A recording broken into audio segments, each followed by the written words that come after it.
J'espère que vous allez bien. Je rends grâce à Dieu pour cette opportunité.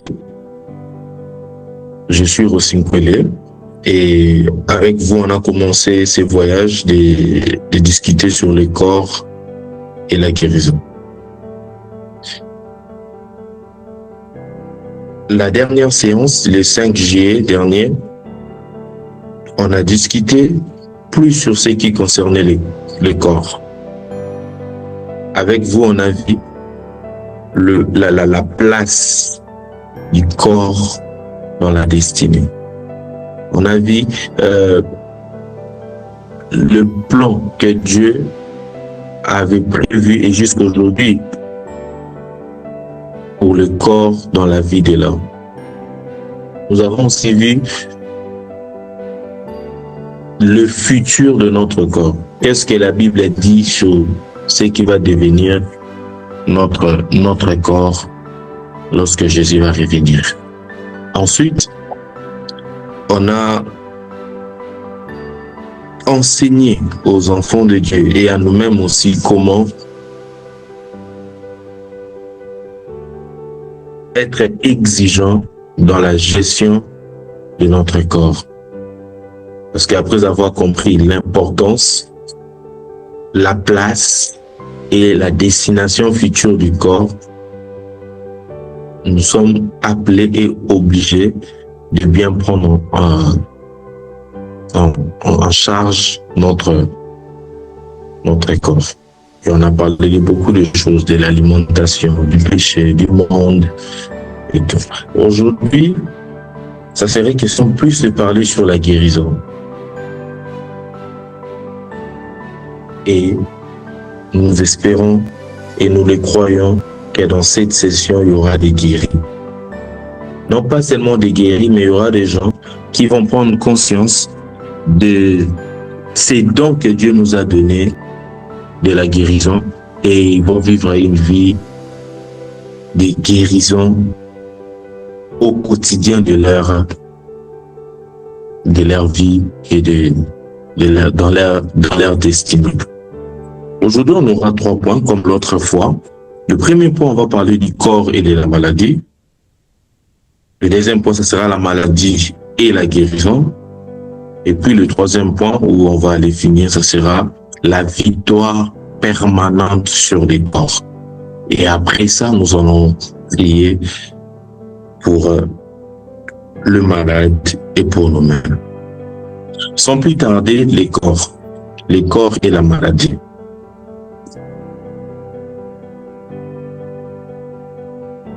De 2 dernières séances où on a parlé de l'esprit et la guérison, l'âme et la guérison, il y a une vérité qui est certaine et que, quelle que soit l'origine de la maladie se manifestera dans le corps à travers des signes et des symptômes.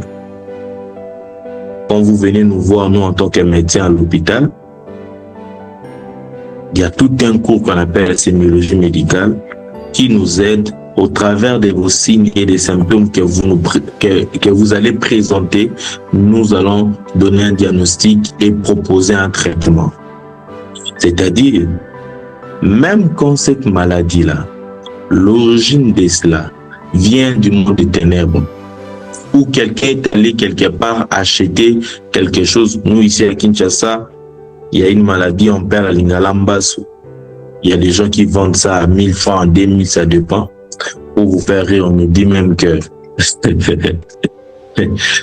plus le prix est bas, plus c'est virulent, donc plus c'est très fort. Mais lorsque tu vas arriver à l'hôpital, nous, en tant que médecins, là je prends un peu cette casquette-là, on n'est pas sur l'origine. On pourra jamais te dire que non, ça, il y a quelqu'un qui a fait ça. On va trouver un nom. La médecine cherchera à trouver un nom pour cette maladie, pour ces symptômes-là. On voit ton pied gonflé, on appelle ça ulcère de Broglie. Pour nous, on va donner les antibiotiques, on va chercher à traiter ça. Pourquoi? Parce qu'il y a un côté manifestation de la maladie, c'est au niveau du corps. peu importe l'origine, peu importe qu'est-ce qui s'est passé, ton aliment, je ne sais pas quelle est la cause, mais le corps va faire ressentir, va parler pour témoigner que non, là, ça ne va pas.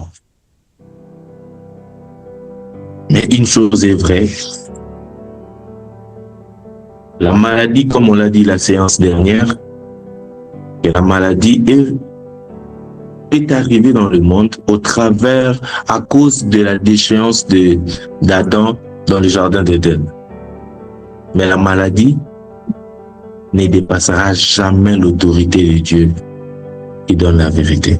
J'aimerais que vous témoignez cela dans votre cœur, vous témoignez cela au fond de vous, que la maladie, il révèle la fragilité du corps déchu, mais elle ne dépassera jamais l'autorité du Dieu qui donne la vie.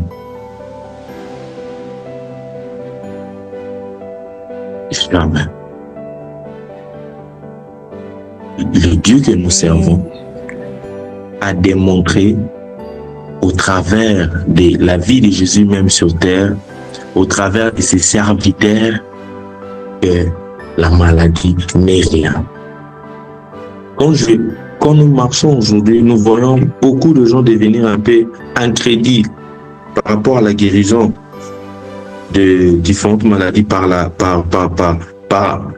puissance de Dieu, et nous mettons plus confiance à des substances que le médecin nous prescrive.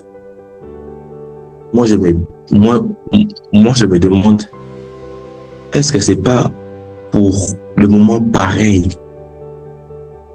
que il y a beaucoup d'exemples de maladies dans les corps, dans la Bible? Parce que depuis un certain temps, je suis en train de comprendre que quand Dieu se répète trop souvent sur une chose, c'est qu'il y a un problème d'incrédulité quelque part. C'est que l'homme n'a pas totalement cru à ce que Dieu était en train de dire.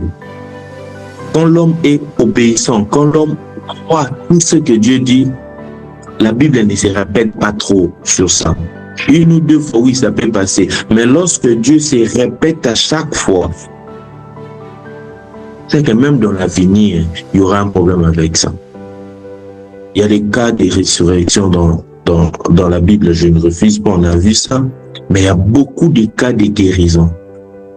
Malgré ces cas de guérison-là, nous arrivons à ce temps où les gens, où nous, en étant enfants de Dieu, nous acceptons facilement la maladie qui attaque notre corps et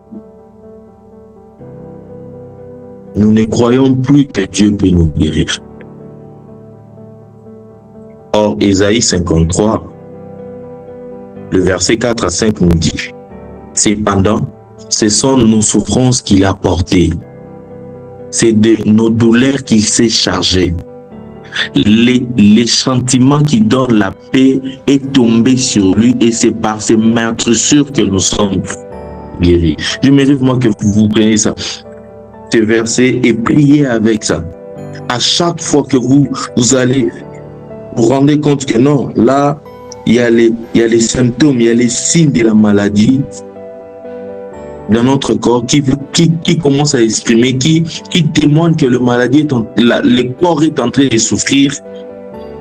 Prends Ésaïe 53, le verset 4 à 5, commence à dire, ce sont nos souffrances qu'il a portées, c'est nos douleurs ce sont nos douleurs, ce sont nos souffrances qu'il a portées, ce sont nos douleurs qui s'est chargé et nous l'avons considéré comme puni, frappé de Dieu et humilié. Mais il était blessé pour nos péchés, brisé pour nos iniquités.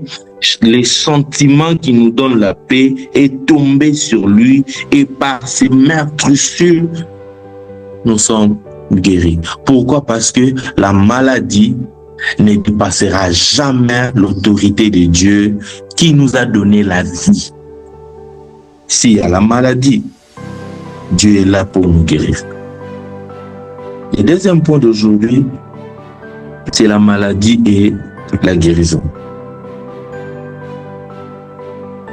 je viens de nous faire comprendre que la maladie, peu importe l'objet, ça va s'exprimer au niveau du corps.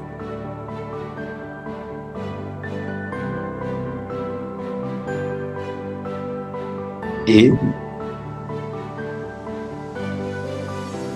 j'ai oublié de signaler ça dans le premier point. Et nous ne devons pas mesurer notre foi en fonction des signes et symptômes ou des diagnostics des médecins. Je vais m'expliquer. On t'a dit que tu as un cancer, tu commences à beaucoup prier. Quand tu as la grippe, tu ne sais même pas prier. Quand tu as la fièvre, tu ne sais même pas prier parce que tu commences à comparer. Tu dis ça c'est moins grave, ça c'est grave. Et tu penses que quand c'est grave, selon tes yeux, c'est là où Dieu agit. Et quand c'est moins grave par rapport à ce que toi tu penses, et là la médecine peut venir. J'ai une bonne nouvelle pour toi. Jésus est entré à la maison de la belle-mère de Pierre et il a trouvé cette belle-mère avec la fièvre, seulement avec la fièvre. Et l'homme de Galilée n'a pas hésité d'imposer sa main juste pour la fièvre dans le corps de la belle-mère de Pierre. Parce que pour lui, il n'y a pas de grand, il n'y a pas de petite maladie. Et si les corps expriment la maladie, les corps attestent aussi la puissance invisible de Dieu. Nous allons lire ça dans Luc 5, le verset 24, le chapitre 5, le verset 24 au verset 25. Jésus dit, mais ajouta-t-il, je vous le dis en vérité, aucun prophète est bien reçu dans sa patrie. Je vous dis en vérité, il y avait plusieurs vivres en Israël en temps d'Élie, lorsque le ciel fut fermé 3 ans et 6 mois, il y a une grande famine sur la terre. Et c'est pendant Élie fit, on nous raconte l'histoire d'une femme dont la vie a attesté la puissance invisible de Dieu.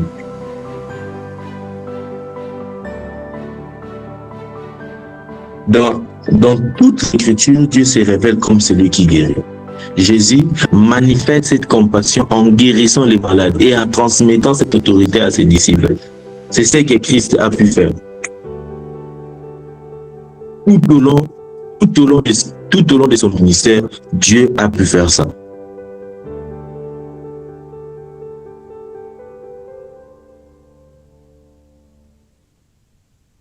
Amen. Et je tente de vous faire comprendre que de la même manière que la maladie est exprimée par les corps, la guérison aussi est attestée au niveau du corps. Et à chaque fois que les gens qui guéris imposaient les mains étaient en train d'être guéris, et même quand l'autorité a été transmise à ses disciples, les corps faisaient signe que moi là, je viens de recevoir de la guérison. C'est au niveau du corps que tout ceci se passe. Le premier point dans ce deuxième point est que Dieu est la source de la guérison. Dans Exode 15, 26, il dit « Je suis l'Éternel qui te guérit ». Parce que Dieu reste la source de notre guérison. Et cette guérison-là se manifeste aussi dans le corps. De la même manière que la maladie s'est manifestée dans le corps, la guérison de ta vie, en sachant que Dieu est la source de ta guérison, la guérison de ta vie se manifestera aussi dans ce même corps-là qui a été souffrant, dans ce même corps-là qui est fragile à cause de sa déchéance, mais Dieu fait grâce et que à l'aide de sa croix, par ses meurtrissures, nous sommes guéris et que notre corps atteste atteste de sa puissance. Amen.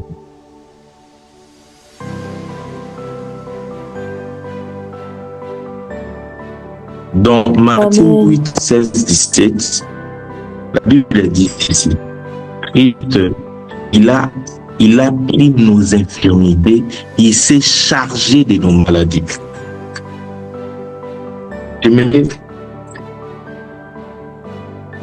J'aimerais lire ça et nous donner ça vraiment comme un verset pour lequel, devant tout cas de maladie, nous concernant nos proches, nous devons combattre et déclarer sur ça.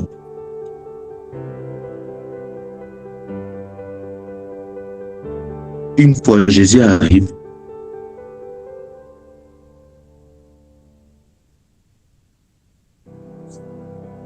il guérit les gens. Après avoir guéri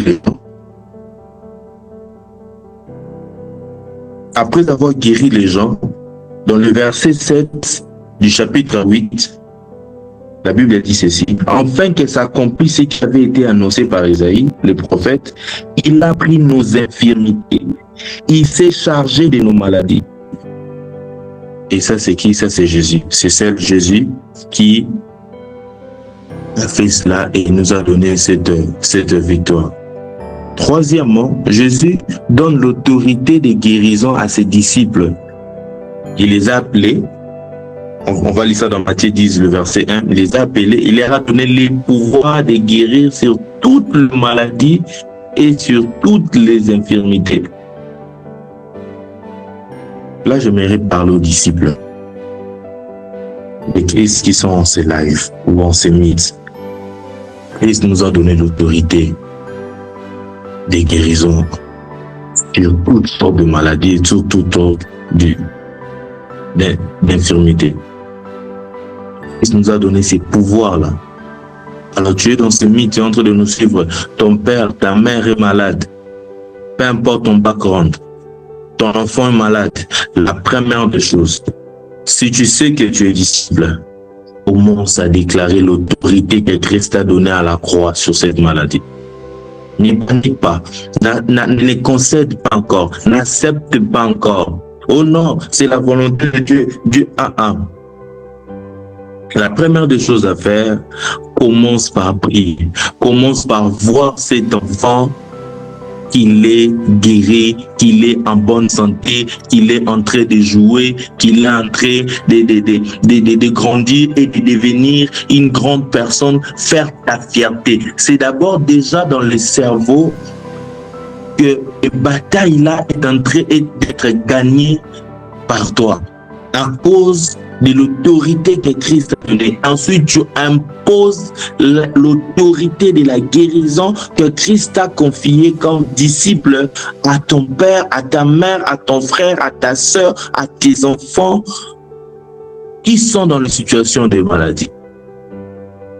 Ne paniquons pas encore. Je suis médecin quand nous voyons les parents arriver à l'hôpital et qui sont même la panique. Même là-bas à l'hôpital, la première des choses, on essaye de te calmer. Enfin que tu reprends les contrôles sur ça. La maladie n'est pas une fatalité.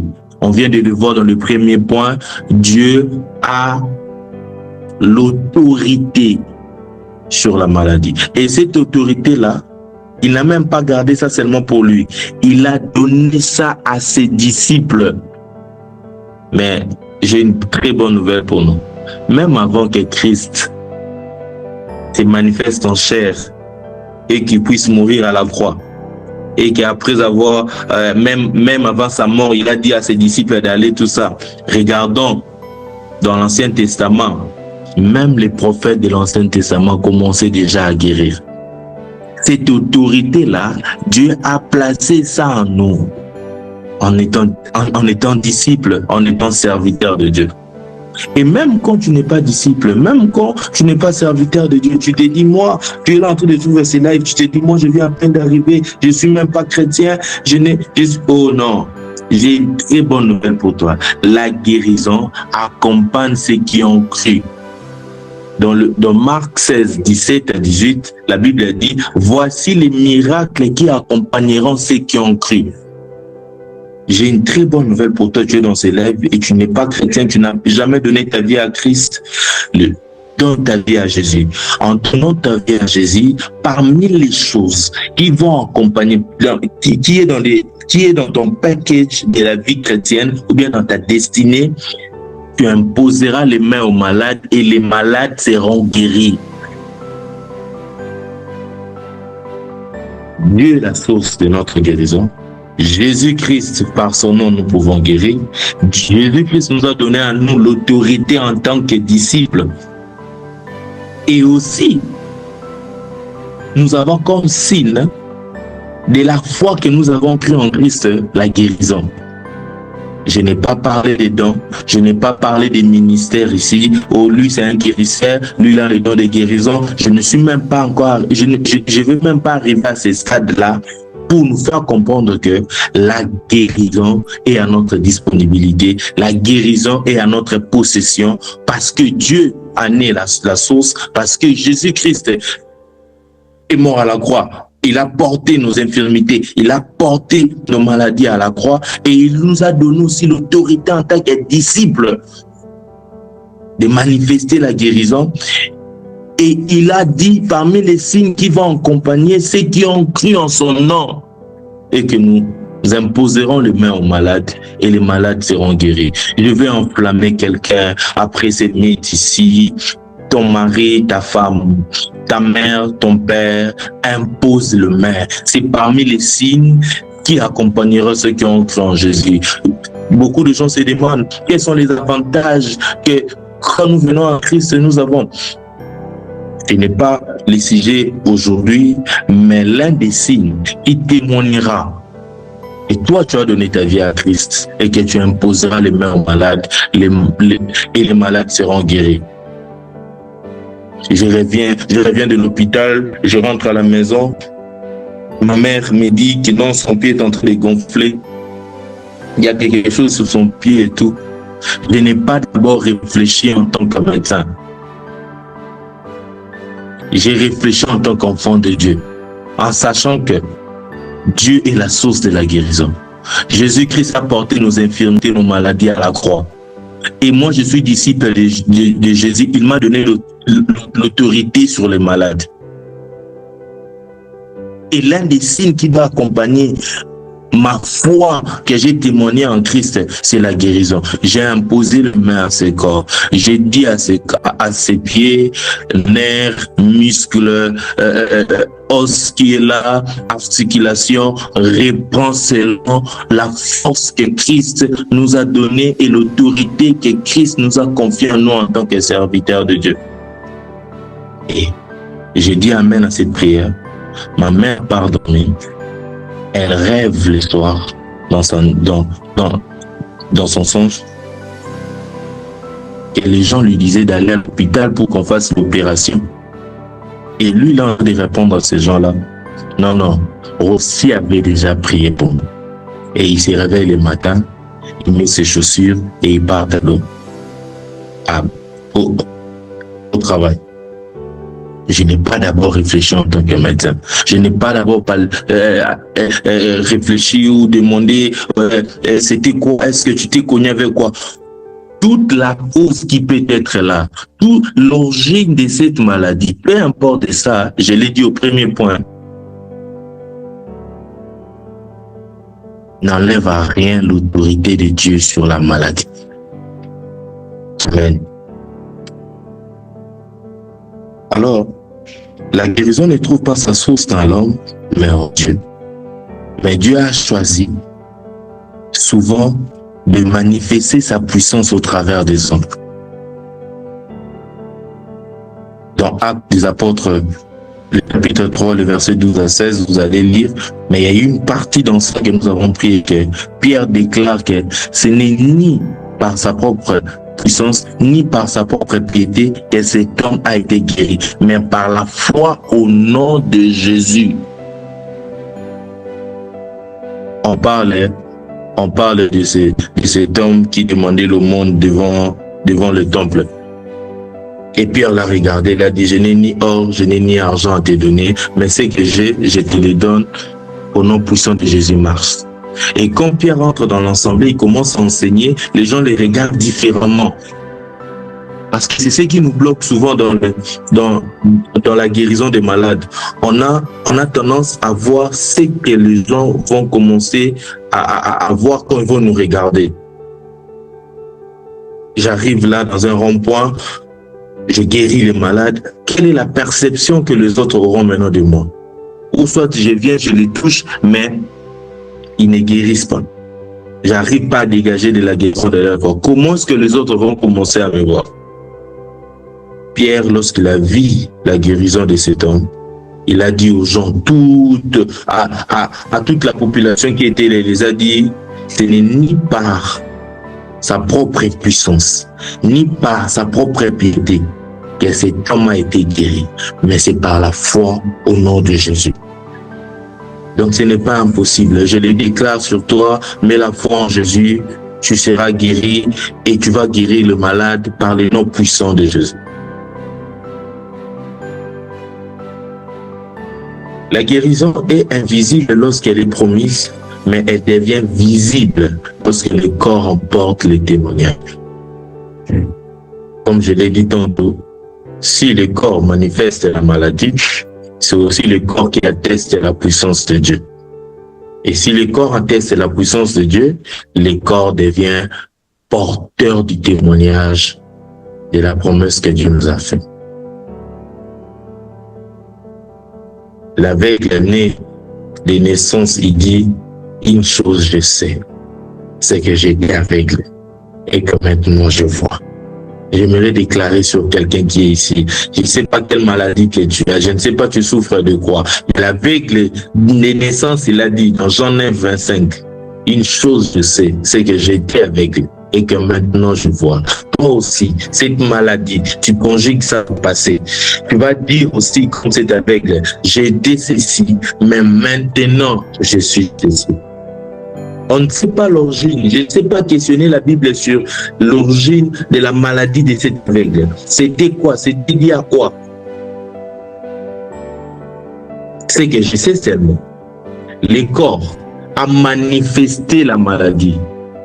Parce que cet homme ne voyait plus. Et on l'a appelé en médecine aveugle.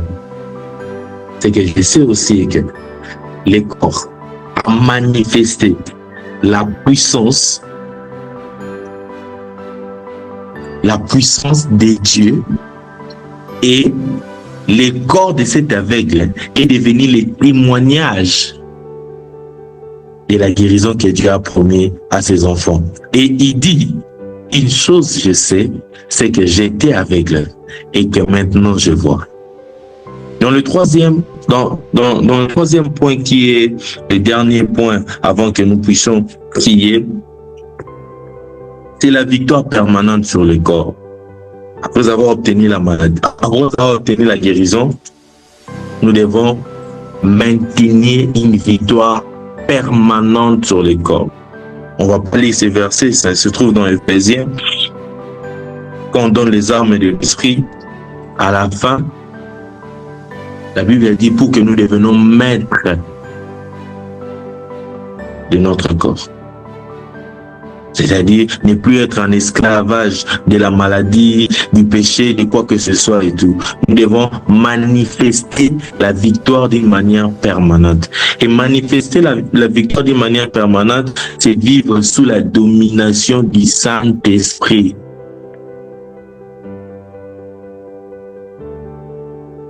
Dans Romains 12, le premier verset, la Bible dit, je vous exhorte donc, frères, par les compassions de Dieu, à offrir vos corps comme un sacrifice vivant, saint, agréable à Dieu, ce qui sera de votre part un culte raisonnable.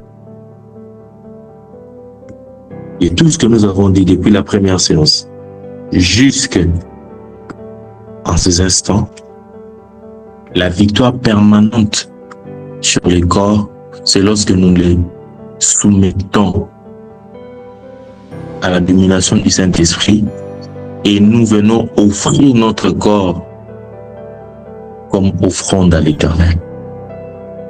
Et c'est de cette manière-là que nous maintenons la victoire d'une manière permanente. En réalité, c'est-à-dire quoi? En pratique, c'est-à-dire quoi? J'étais païen. C'était vers 2017, je donnais ma vie à Christ. Je commençais à le suivre. Et en venant en Christ, il y avait encore de péché en moi, dont j'étais esclave. Il y avait des pensées, des conceptions, la façon de réfléchir dont j'étais esclave. Qu'est-ce que j'ai fait pour soumettre mon corps au Saint-Esprit? Je l'ai soumis à l'obéissance permanente de la parole de Dieu. Cette obéissance permanente de la parole de Dieu m'a permis à ce que j'ai repris contrôle sur mon corps, j'ai repris contrôle sur tout ce qui était tout autour de moi. Ce n'est plus tout ce qui était tout autour de moi qui décidait, c'était moi qui décidais par rapport à ça. Bien sûr, à la lumière de la parole de Dieu. Et la finalité que je me suis offert comme un corps, comme un sacrifice, comme un culte raisonnable à Dieu. Vous pouvez lire ça dans vos maisons, dans 1 Corinthiens 6, 19, 20. La Bible nous exhorte toujours à donner notre corps comme sacrifice à Dieu. Après avoir soumis le corps sous la domination du Saint-Esprit, nous venons offrir le corps comme instrument au service de Dieu. Et en servant Dieu, nous maintenons aussi la victoire permanente sur le corps. La plus grande victoire n'est pas de retrouver un corps en bonne santé, mais de conserver un corps entièrement consacré à Dieu jusqu'à l'accomplissement de sa destinée. Le plan de Dieu pour notre corps est que ce corps-là puisse accomplir sa destinée. Et nous devons être en bonne santé. Mais bon, être en bonne santé ne suffit pas. Mais consacre ton corps totalement à Dieu, afin que ce corps-là atteigne le but pour lequel il est venu sur cette terre. Et ça, c'est la plus grande victoire. Maintenant, plus précisément, comment vivre cette victoire d'une manière permanente sur la maladie? Là, on a parlé sur la destinée, mais ici, on parle sur la maladie. La guérison du croyant sévit dans la foi en Dieu, la dépendance au Saint-Esprit, la maîtrise du corps et la sagesse dans le moyen utilisé. Le premier point, c'est se tourner vers Dieu dans la foi.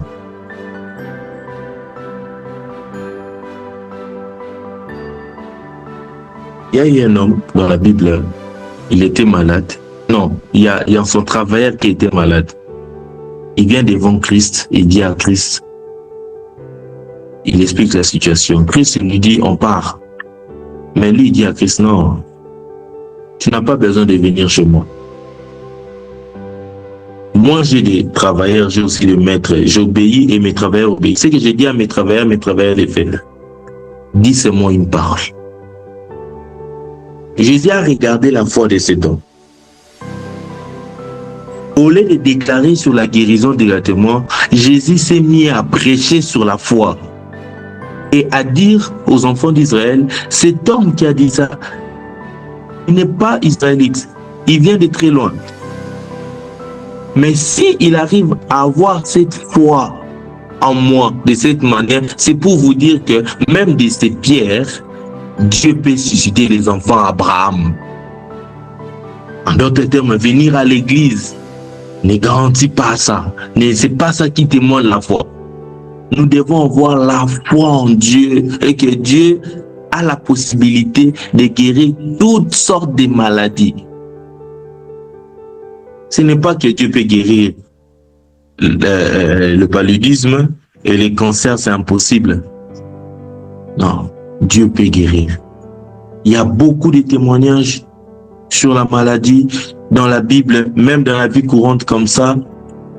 Nous devons juste avoir la foi. marcher en ayant la foi, que peu importe la situation, peu importe les symptômes, les signes qui peuvent se présenter, Dieu, qui est la source de la guérison, va me guérir de ça. Dieu, qui s'est manifesté par la chair, mourir à la croix, il a porté les infirmités en lui, il a porté nos maladies en lui. Et non pas seulement ça, il a dit, c'est les signes qui accompagneront ceux qui ont cru. Deuxièmement, c'est dépendre du Saint-Esprit.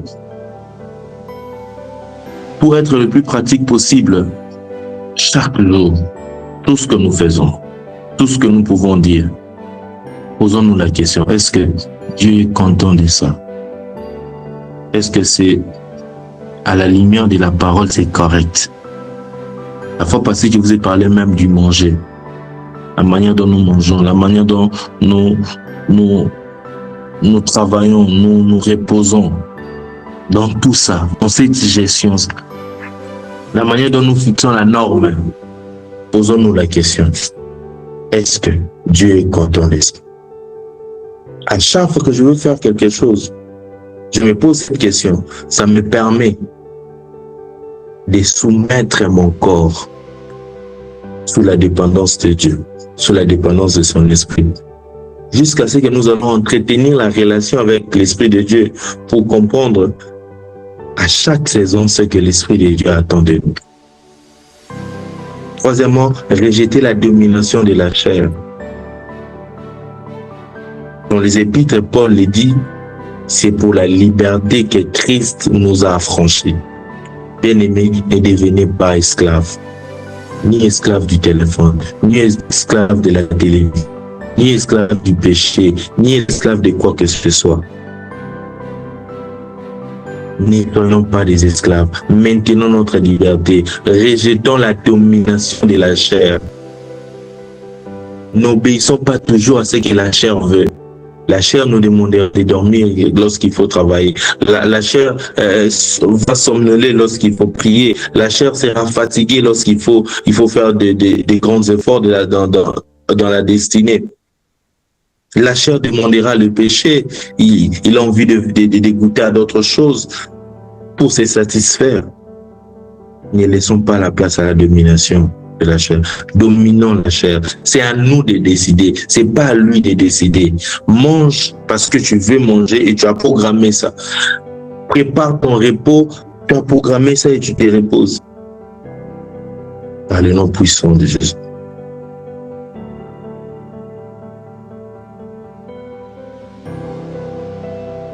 Le quatrième point, c'est d'utiliser la sagesse, incluant les moyens humains.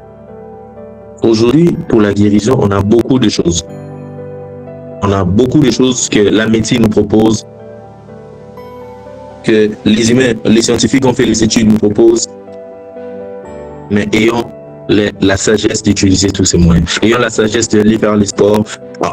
Ayons la sagesse de manger ceci, ces fruits, si c'est là. Ayons la sagesse de comment est-ce que nous allons se présenter même devant le médecin. Nous devons utiliser la sagesse de Dieu. Et Dieu dit, c'est lui qui en manque, il peut demander et je vais lui donner. Dans Matthieu 8, 16 à 17, la Bible a dit, les soirs, on amenait auprès de Jésus plusieurs démoniaques. Il chassa les esprits par sa parole. Il guérit tous les malades. Je vous ai projeté ces versets. Il guérit et il guérit tous les malades, afin que s'accomplisse ce qui avait été annoncé par Ésaïe le prophète. Il a pris nos infirmités. Il s'est chargé de nos maladies. Rappelle ça au quotidien à Dieu. Pendant que nous allons prier, rappelle ça à Dieu. Je ne sais pas si tu es malade, je ne sais pas qui est malade dans ta famille, mais rappelle cette partie à Dieu. Que Christ, il a pris nos infirmités, il s'est chargé de nos maladies. Et ces jours-là, il a guéri tous les malades qui étaient encelés là. Prie pour toi-même, prie pour les gens que tu connais malades. Selon la direction que Dieu est en train de commencer à nous éclaircir en ce moment ici, je veux que tu élèves ta voix. Commence à prier.